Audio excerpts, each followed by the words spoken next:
За этот выпуск мы столько полезных тем подняли. Спорт. Польза для каждого, если заниматься с умом. А проверить свой уровень подготовленности поможет комплекс ГТО. Донорство. Тут вообще с пользой этого занятия спорить трудно.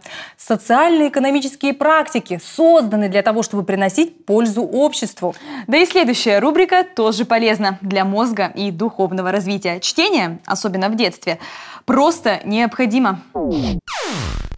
Добрый день, дорогие друзья! Сегодня я хочу вас познакомить с очень интересной книгой.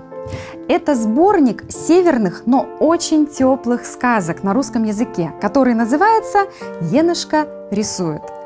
Выпущена книжка издательством «Титул». В сборник вошли сказки писателей Сыктывкара Елены Габовой и Петра Столповского, а также ухтинки Валентины Лызловой и воркутинки Натальи Стасиной. У каждого автора своя тема, но объединяет сказки одно – любовь к родному краю, торжество добра и дружбы.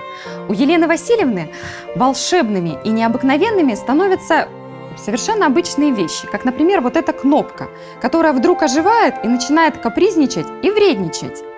И в ее сказках животные удивительно похожи на людей. Петр Митрофанович погружает в сложную тему справедливости и чести, показывает зверя в человеке и наоборот. В сказках Натальи Стасиной, а вы помните ее как автора известной книги «Мама балуется», показана красота тундры, полярных ночей, дня и ночи, зимы и лета.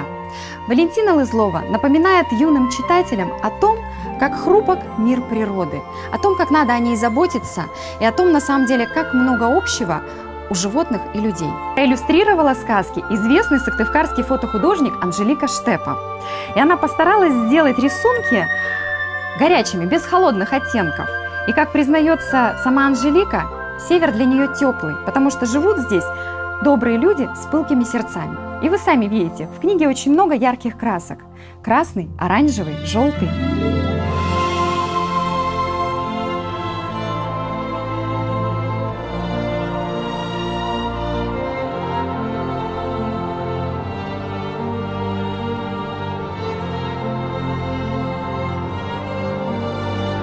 Кто же такая енышка, спросите вы? Еныш в переводе с коми языка означает «небо».